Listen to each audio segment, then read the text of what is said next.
বন্ধুরা আসসালামু আলাইকুম, কেমন আছেন সবাই? আশা করি ভালো আছেন। তো বছরের শেষ দিন, তো আজকে আম্মু একটু আয়োজন রাখছে। এখন মুরগিটাকে নিয়ে নিয়েছে, কেটে কুটে ধুয়ে রোস্ট করবে। তো রোস্টের জন্য মুরগিটাকে ভেজে নিবে। মুরগির পিসটিকে একইভাবে দিয়ে দিবে।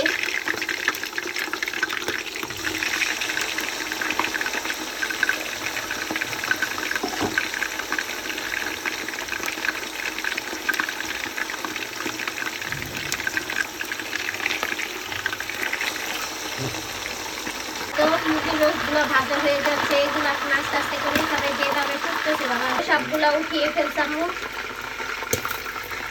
এখানে আর দুইটা আছে, এগুলো উঠায় ফেলবে। এগুলো রোস্ট ভাজা হয়ে গিয়েছে, এখন এটাকে রান্না করার পালা। এখন রোস্টের জন্য পেঁয়াজটা দিয়ে দিচ্ছে ফোড়নে।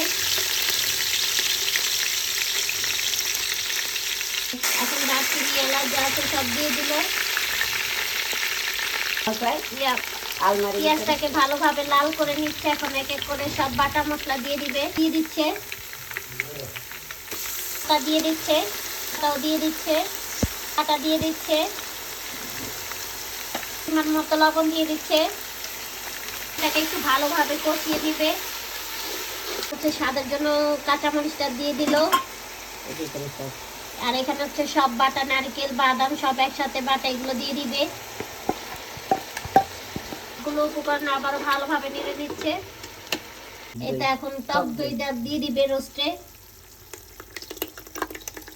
কি ঘন না?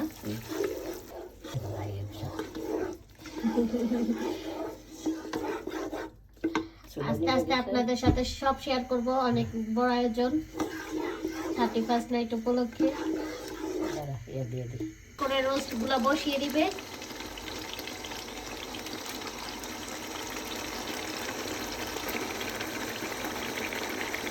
এটা এক এক করে সবগুলো বসিয়ে দিল। পুরো রোস্ট বসিয়ে দিয়েছে। ভালো ঘেরানোর জন্য রোস্টে ঘি দিয়ে দিচ্ছে।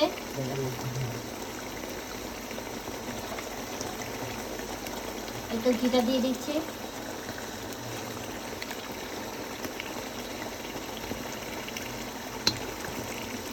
কি সুন্দর করে বিয়ে বাড়ির রোস্টের মতো রান্না করে ফেলতেছে। আপনারাও ভালোভাবে শিখে রাখুন এবং টাইম লাইনে শেয়ার করে রাখুন দেখার জন্য। তো পুরোটা হয়ে যাওয়ার পর আপনাদের সাথে শেয়ার করবো। দিয়ে পেঁয়াজ বেরেস্তাটাও দিয়ে দিচ্ছে। আর কিছু করা লাগবে না এখানে। এখন আমি ঢেকে রাখবে কতক্ষণ হওয়ার জন্য। ব্যাস, দেখছেন কালারটা কত সুন্দর আসছে। ঝাল আরো স্বাদের জন্য হচ্ছে কাঁচামরিচটা দিয়ে দিচ্ছে খালি। তো তারপর আপনাদের সাথে শেয়ার করব। এটা হয়ে যাচ্ছে। এখন আমি এখানে ডিমটা দিয়ে দিল।